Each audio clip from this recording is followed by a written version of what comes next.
Welcome to For Every Response, the podcast from Emergency Services Times, sponsored by MSA Safety. In this series, we bring you sessions from the Emergency Services Show and the Emergency Tech Show 2025. Get a frontline insight into the control room with findings from a staff-centred project to identify, assess, better understand and effectively manage the root causes of work-related stress. Join Humberside Police and Lincolnshire Fire and Rescue Service in this episode to learn about their work with psychologists from the University of Hull.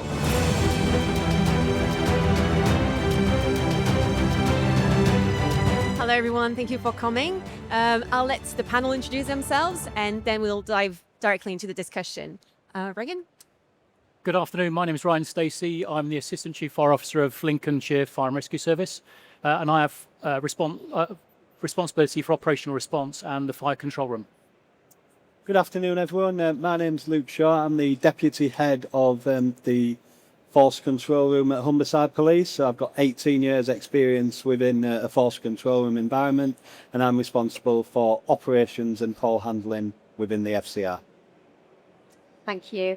Hello everybody, I'm Fiona Earle. I'm a Professor of Psychology based at the University of Hull, where I'm the Director of the Centre for Human Factors. And just to very briefly introduce the sort of work that myself and Léa do, we work as an applied research consultancy, engaging with all sorts of different organisations to help them address, understand and manage the risks to their staff of the nature of the work that they do.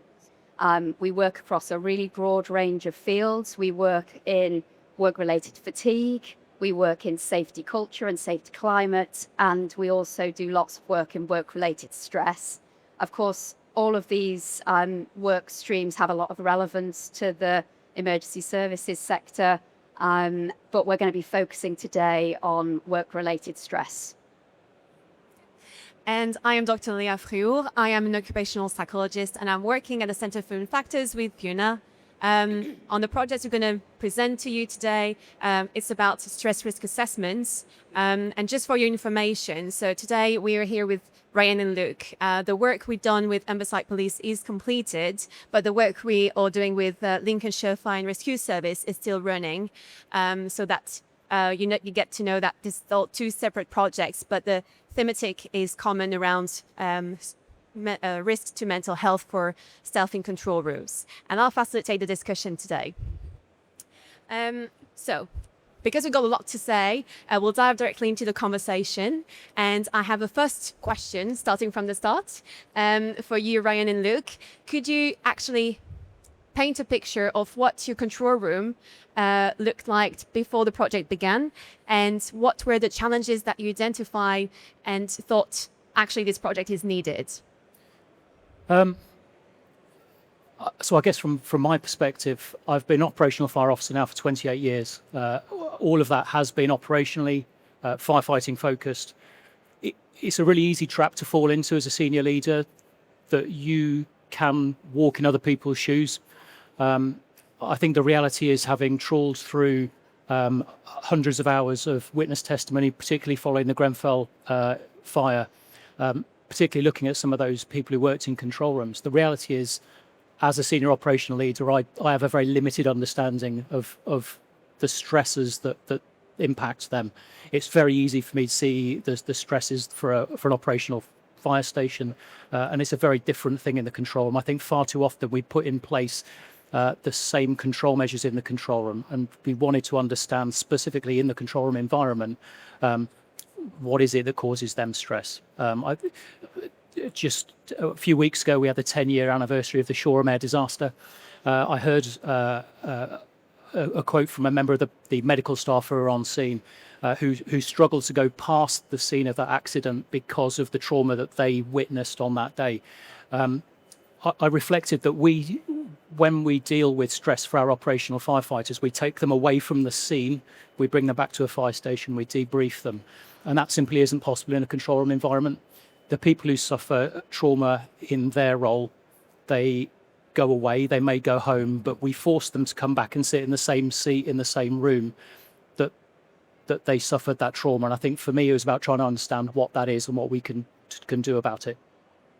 Great. Thank you, Ryan. Luke, can you describe that for Humberside? Yeah, so having worked in control rooms for 18 years now, I've got first-hand experience in terms of how stressful they are in terms of environments. They're extremely stressful. The loud environments with, up to 100 to 200 staff members having multiple high-level emergency conversations, the crowded places, the technology is loud, and that's just the environment that we're operating in. But as well as that, if you take into context the situations they're dealing with, these are emergency situations, life and death decisions, oftentimes critical. So naturally, that has a real impact in terms of staff members' welfare, and certainly in terms of their stress levels. And they can have a real impact in terms of their sickness levels. And we have seen as a result that, staff members sadly do go off with mental health issues for a variety of reasons, but surely that environment sometimes plays a factor in that. So for me, it was about trying to understand that a little bit more, and as a senior leader, to see how I could reduce that stress and that pressure on the staff members that work there. Great. Thank you. So with that initial description of the situation, I think we can move on Fiona, to explain us how what is the approach that we have taken to address these challenges? Thank you, Leah. So the challenges that have just been described really well by Ryan and Luke are really specific to this context of control rooms. It's a really unique context in which to work, and the work that we do really attempts to get to the root cause of what the challenges are in unique environments. So we know that all employers have a duty of care for the mental health of their staff. We know that work-related stress is a hazard that should be managed and dealt with like any other workplace hazard. But the sorts of tools that are available are really quite general. The HSE has some great tools for organisations to adopt and use to undertake a stress risk assessment. But the approach that we take is to really apply an in-depth exploration into what those challenges are in this context, so that we can really understand the experience of the staff members in the sorts of ways that you're referring to. So the work that we do takes a two-pronged approach. There's a phase that's qualitative, where we engage directly with staff in the context of Humberside Police and also Lincolnshire Fire Rescue. We went and physically experienced the control room. We engaged with staff. We spoke to staff individually and focus groups. We spoke to the leaders, the managers, the supervisors, and we really tried to understand what these challenges were, and then built a survey that allowed us to measure what the prevalence of those risks was to staff in the control room, what were their experiences in relation to these specific risks, but also which of these specific risks are really important for managing mental health. If you are an organization and you've got some survey data that says we have this level of prevalence, this is a particularly prevalent risk, that's really helpful information, but much more helpful to know how those risks relate directly to mental health, and that's our approach. And we've taken this approach across a whole broad range of sectors, everything from the energy sector to higher education, lots of work in local government, and here are examples of the work we've done in emergency services and in particular control rooms. So I think I'll pass on at that point to Leah to say a little bit about the specific context of control rooms and the sort of emerging themes that we have from this environment. Yeah, so just to pick up on one or two things that came out from the focus groups we engaged with staff, but bearing in mind that there's a lot more, I just wanted to touch on the fact a control room is a very specific work environment, as Ryan and Luke described already, where people have to work together very closely for a very long period of time during their shifts. And this proximity really helps people to bond and to build strong connections between each other. And what came out from the focus groups is that people really reported having good peer support in control rooms in general, where they can rely on each other and identify as well when their colleagues need a little bit more help or support, just a check-in, but also their colleagues will be the first person to go to for seeking support if something has upset them during their shift. So the control room is really a good environment for people to build strong connection. But the way the work is organized between fire and police was a little bit different, in the sense that in the fire rescue service, people tend to work. They stand with the same people in the same watch. So the work is organized by watches, which helps them to actually build very closeness with each other. Whereas in police, some of the shift patterns were more flexible. So for those people who haven't had like a defined teams, it was more difficult for them to get they had more limited peer support. So that's an example of how the work environment and the work organization can actually impact on the support that people receive. And as psychologists, we know that peer support is really important. Social support is really important for people's mental health. And the second thing I wanted to just touch on is the emotional demands. In control rooms, people face a very, various range of emotional demands, from abuse from members of the public to incidents that resonate with them more personally. And we can't predict how or which ones are going to be more impactful for these people, and they have a high sense of responsibility as well. People in control rooms felt highly responsible for the people at the other end of the call or for the incident, and some of them, for some incidents, they stay with them, they take that incident home, and so they ruminate a little bit. But what was found helpful as individual strategy that people can put is getting closure on the call. So finding ways to find information about how the call or how the event unfolds. So that was actually found as really helpful for people to stop ruminating about the specific event. So these are just two challenges, but Fiona and Luke will discuss more about other challenges.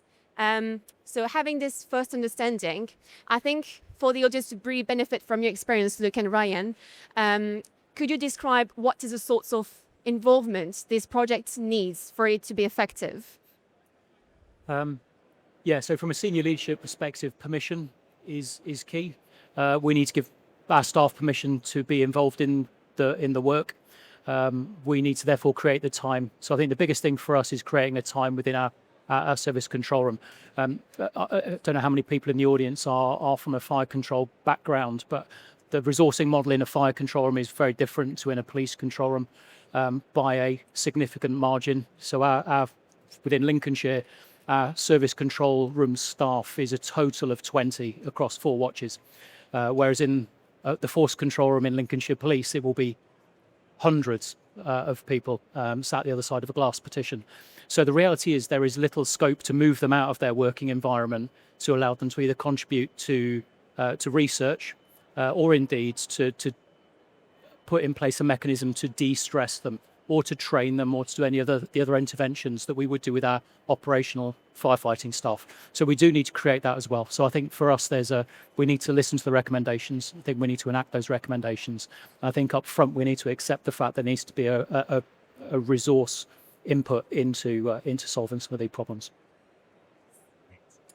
Senior leader support for me is absolutely critical to the success of any projects. So the main benefit was that their involvement ensured that strategic alignment to any of the outcomes and recommendations that came from this project, and that those recommendations could then be shared wider and shared across the organisation, not just within the force control room. The senior leadership support as well enabled us to have access to the right resources, and also free up the resources in terms of the staff members to participate in the project as well. Thank you. So I think what is really interesting for the audience to hear, Fiona, is what were the findings from this project? Can you describe it a bit? Okay, so the findings were really complex. These are very detailed projects with quite a lot of complex statistical analysis. And what we're trying to do is understand, first of all, which risks are prevalent, as I said a moment ago, but also which risks that we've identified predict mental health difficulties. And so the findings that we shared with Humberside Police were all around those risks which were identified to be really key in managing and addressing mental health. And there were lots of themes, and I know I'm gonna hand over in a moment to talk a little bit more about what Humberside Police did with the recommendations. So I won't go into too much detail, but just to touch on a couple of areas that were highlighted. Interestingly, there were really two strong themes of the specific detail of results here. One was around relationships, and as Léa has already said, we know the value of peer support. We know the value of management support. We know the impact that it can have when people's relationships are unhelpful or strained at work. And that's exactly what we found here. And the beauty of this sort of project is that the data that we gathered together allowed us to really pinpoint, okay, so we know relationships are difficult, but what specifically here? And just wait that a moment.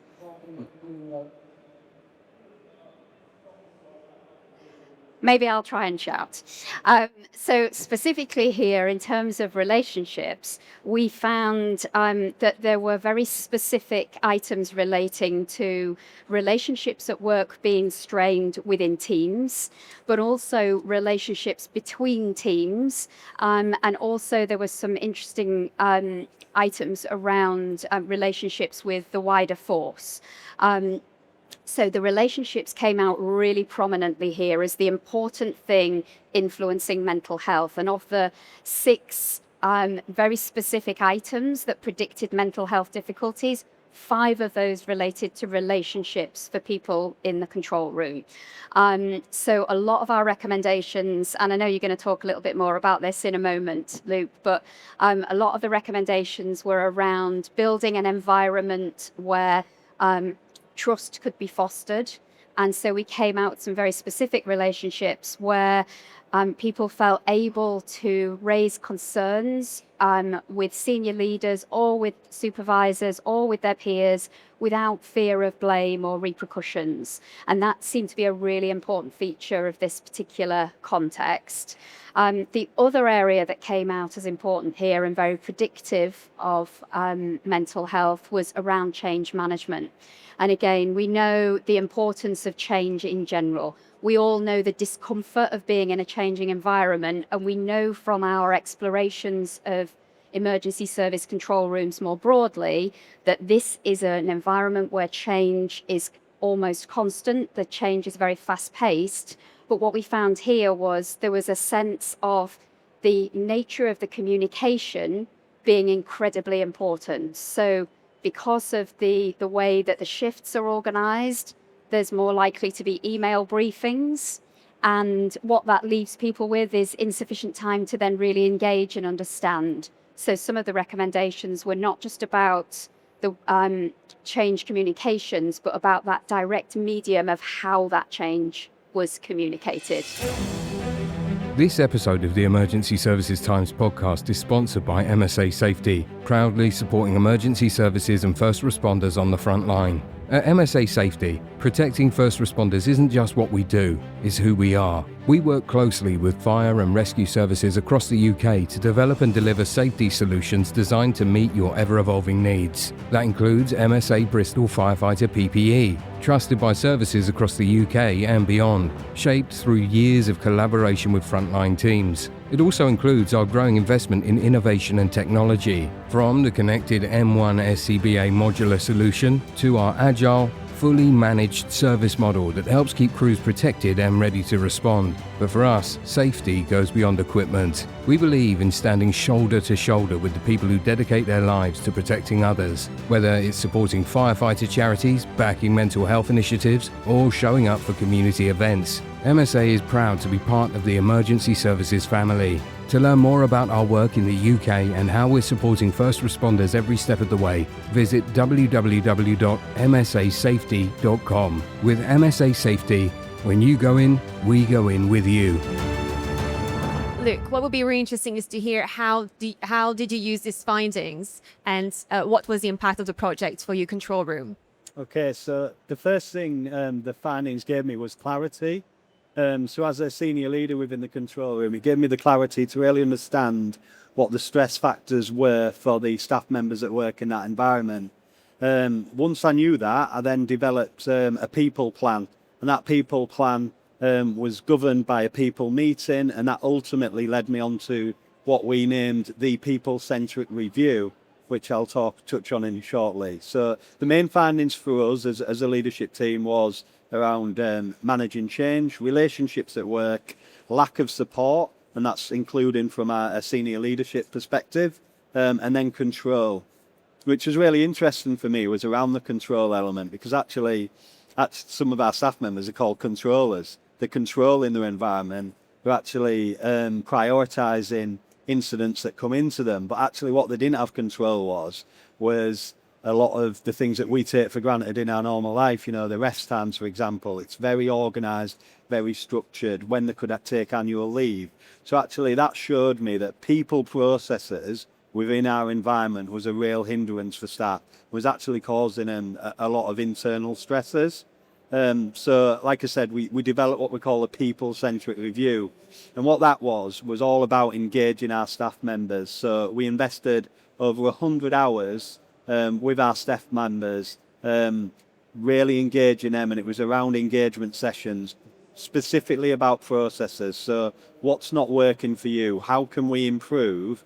But the real key element was that we didn't do that as a leadership team. We used our mental health professionals within the organisation, so it gave them the trust to be open and honest with us. They had that freedom of speech within that environment. But as a result of that, we came out with 60 recommendations, which then fed into our people plan. But key to that as well was that 59 of those 60 recommendations was non-cost. So non-cost to the organisation, but 59 recommendations for improvements that wasn't going to cost us, other than time, anything as a leadership team. So some real wins there immediately for us. But when I link back to once we had those recommendations, it was really key that we as leaders didn't think we knew the answers. So the staff would give us these recommendations, they'd give us these issues. So obviously then I engaged the rest of my senior leadership team, people, partners, occupational health, etc. But actually, rather than then thinking, okay, we'll come up with the answers and we'll implement them, you said we did, it was really key to go back to the staff and say, okay, you've talked about these issues, these are your recommendations. I've engaged the people around me, the professionals, around how we can find solutions for you. But before I implement them, I need to speak to you. Do these work for you? Because if I implement these changes here, I might create problems over here that are unintended. So it was really important to then get back around the table and actually do you said, we think we can help in this way. Does it actually work for you as a team? And once we'd done that, we came up with the solutions and we implemented them.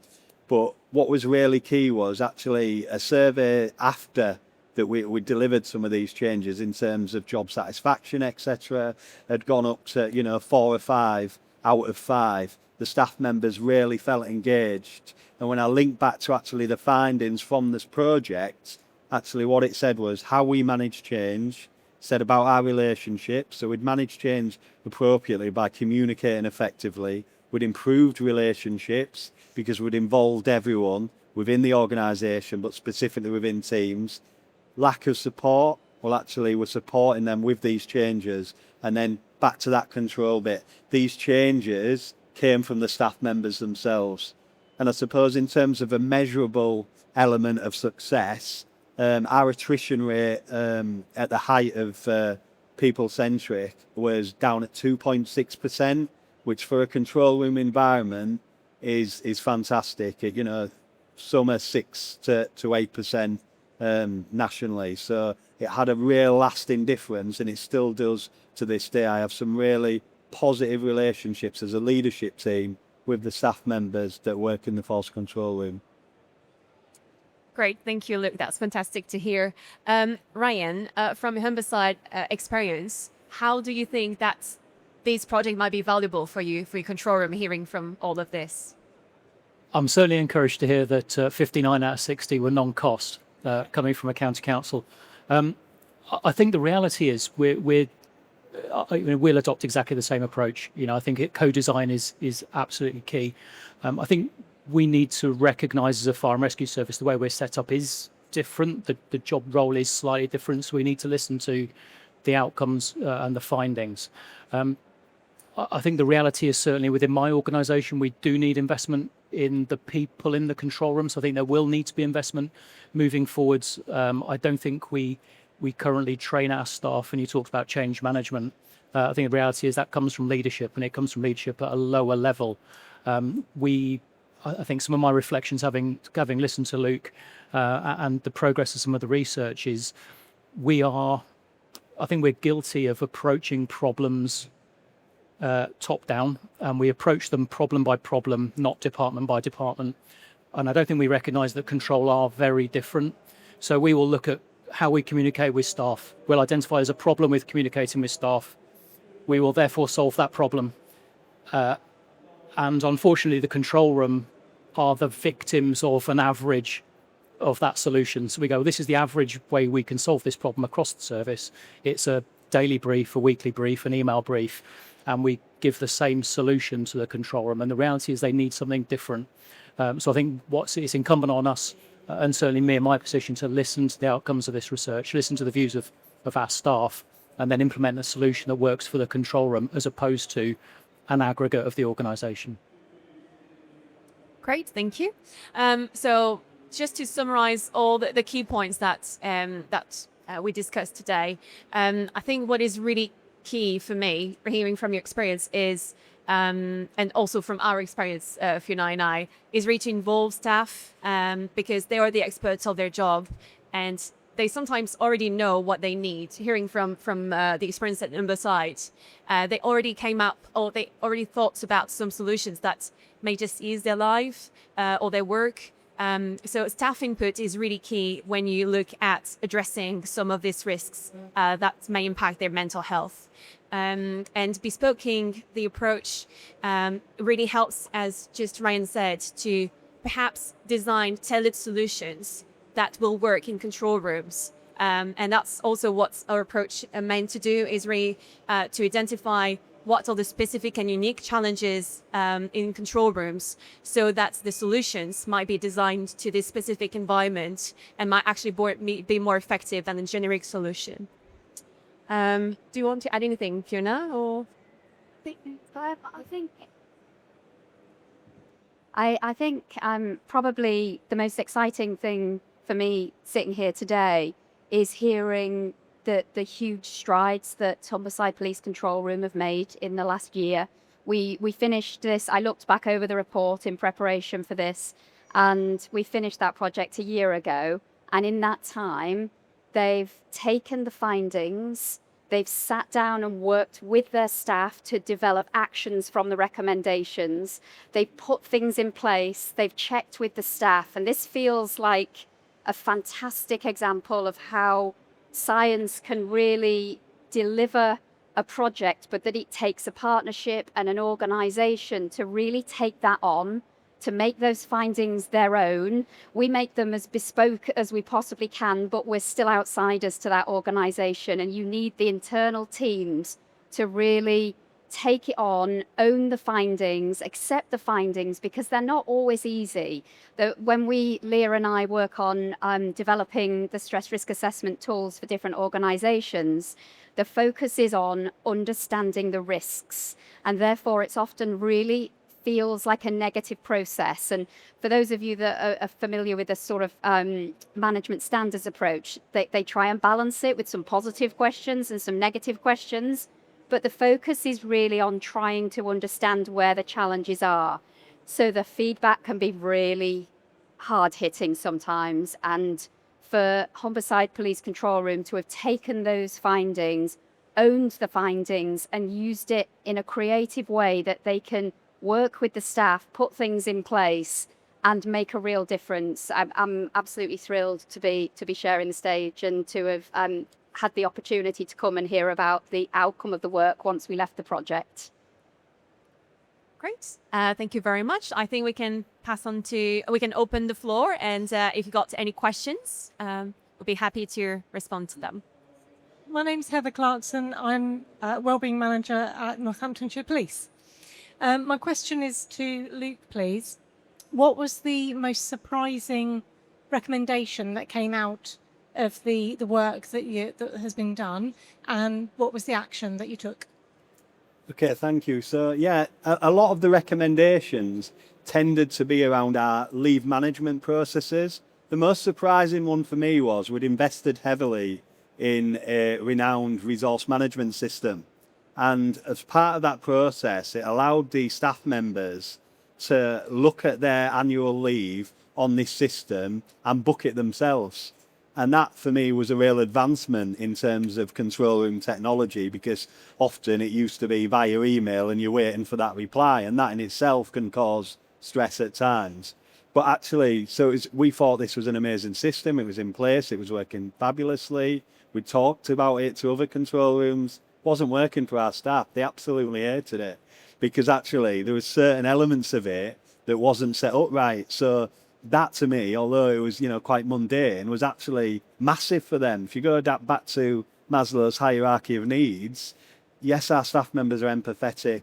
Yes, they really care about doing their best job, but also right at the bottom, they want to know that they're getting paid and that they've got the leave and they've got the rest days. And actually, elements of that process was causing them issues. So we came up with recommendations about flexing the rules in the system and how that could change. It did mean a little bit more work for our logistics team, but we worked with them, engaged them, and then tweaked it a little bit and it allowed us to be more creative with our flexibility and increase the leave pools actually for them as well at periods of low demand, which enabled them more flexibility and again, more control in their own destiny and leave. Thank you. Another question for you, Luke, sorry. No problem. I do want to ask you what the 60 recommendations are, but I don't think you've got time.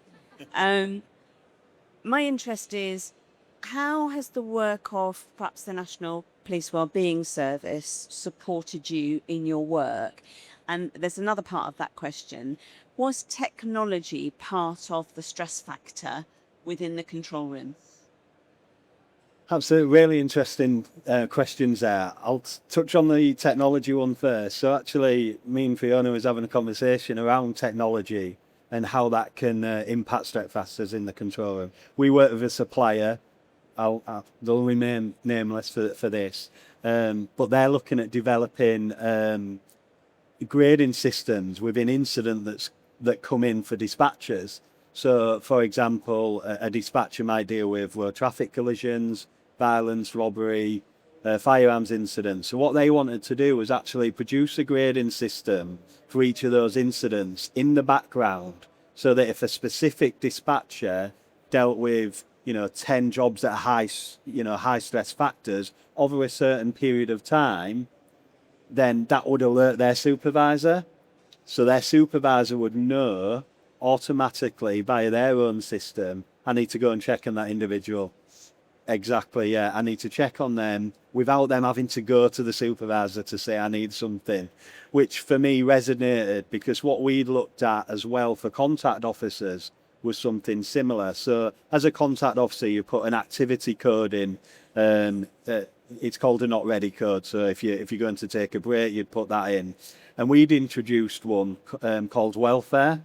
And again, because when we noticed that if a call handler would deal with a particularly traumatic incident, they would have to get up, walk to the supervisor. All the colleagues would be looking at them, and it almost creates that, oh, what's going on there? Whereas if they put that code in, that welfare code, the supervisor would see it again, and it allows them to be proactive rather than reactive. So in terms of the national agenda as well, I know that particular supplier is working and sharing that practice nationally, and we absolutely do that as well. And I've got regular meetings with the college as well in relation to our learning from this as well. Thank you. Hi, hopefully you can hear me. It's Ben Selby from the Fire Brigade Union. Just a question really to help us understand how far this study went. It's fantastic, and I think it's really important that our control rooms have those studies in the same way as a lot of other parts of our sectors do. But what do you think the impact of almost 2 decades of financial pressures has had on fire services and police services across the country, and what impact is that then having on the mental health in small teams in control rooms? I mean, Brian's touched on some of that in what he said in terms of how the fire service are looking at, but what are the tangible actions we can take in terms of utilising studies like this to speak to those that are responsible for funding streams? Thank you. Fiona, do you want to answer that? So the impact of the lack of resources over the last decade or so has been catastrophic, I would say. I think obviously not just in emergency services, but Léa and myself have done a lot of work over the last few years with local government, local authorities, in health and social care, and in fact all sectors of all the different service areas in local authorities. These catastrophic impacts, I would say. I think that we've touched upon the nature of change and how that has a major impact, and the lack of funding often results in restructuring, reorganisations. That has a huge impact on people's job security, and anything that has an impact outside of work on one's life, we know to be really incredibly important. And actually it resonates from what Luke was saying about the booking of holidays.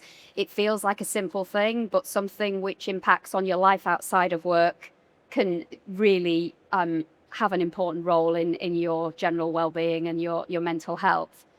So I think there's a lot of restructuring as a consequence. I think the resources have been cut to the point that organisations are operating in general in this sort of public sector on bare bones. So there's very little flexibility in the system, and that often causes huge interpersonal tensions. So if you've got, for instance, someone who's unwell or someone who's new, that the extra resource that they require has an impact on those other people and then everybody's under greater pressure. So I think that operating on very bare bones system, that sort of absolute minimum number of staff that we can have to manage the control room, for instance. And I know this is a conversation we had in Lincolnshire, how they'd reduced the number of staff in the watch teams. I think, is that right? And then they found that actually they had no wiggle room. There was no opportunity to flex when a member of staff was ill, when someone had an appointment, if someone needed training. The pressure on the remaining staff is so great that there's heavy workload, and because of the lack of control these people have in the way they can flex their work, that becomes a much bigger issue. So it's a really complex challenge. It plays into all of the stress risks that we understand to be fundamentally important in having a healthy workplace. How it manifests in each workplace will be different. And I think that's why this approach is so powerful, because you can understand, okay, what does that exactly mean for us? And that's the power of this sort of bespoke approach. And I think this is an approach that's relevant for any work environment, because the idea is we try and understand the very nature of that specific environment. But the challenges that you refer to are right across the board with almost every organisation that we engage with. And hugely impactful on mental health, and will no doubt be playing into the mental health statistics that we see, the general national statistics for mental health difficulties. Hello. In terms of sort of linking back to what Ryan was saying, how you've got limited experience in the control room being mainly operational, whereas obviously, Luke, you've been in the control room most of your life of working. What would you say to leaders that are trying to design policies to put into place in the control room that are from an operational side of things rather than having experience in the control room? I guess ultimately it's that co-design. It's very easy, and there's a whole psychology of leadership piece around people when they move through an organisation, they'll always revert to their area of comfort. So it's very easy for senior leaders, if they're not careful, to operate at that tactical level where they understand the job inside out. As a senior leader, I need to be able to set direction and strategy and then hand it to a specialist to develop the policy and the ways of working. So in the control room, I know what the mission is in the control room, and I think we'd all intuitively understand what the mission is. I then need to help my staff to develop the policy around that. And it's incumbent on me as a senior leader to listen. Touching on some of the stuff that Ben mentioned, senior leaders do need to read widely. They need to consume the research around the sector, but nothing replaces listening to your own staff. And I think that's where, from my perspective in Lincolnshire, I want staff to understand that this is a tangible investment in them and the way that the high regard that we hold them in. This isn't a piecemeal, we're going to do the research and then we'll gloss over the findings. It's going to require investment. And certainly listening to Luke, the reality is we need to co-design a lot more. Okay, well, thank you very much. Really insightful. As somebody kind of rooted in project and program management, I very much am aware how important change management is. So I was pleased to hear that talked about and all of that co-design, co-collaboration, because ultimately the secret is bringing the people with you. It's all very well designing new processes and having technology to do all these wonderful things, but ultimately if it ruffles the feathers of the people, you'll get problems. So that's, really fascinating. So can I ask you to thank our panel in the usual way? Thank you very much. Thanks for listening. Remember that by taking time to learn from our speakers, you can earn CPD points from our partner CPDme. So do check out the link in the show notes. Our thanks to MSA Safety for their continued support for our podcast and to Smart Digital for producing this series. If you enjoyed this episode, be sure to subscribe to For Every Response, the podcast from Emergency Services Times.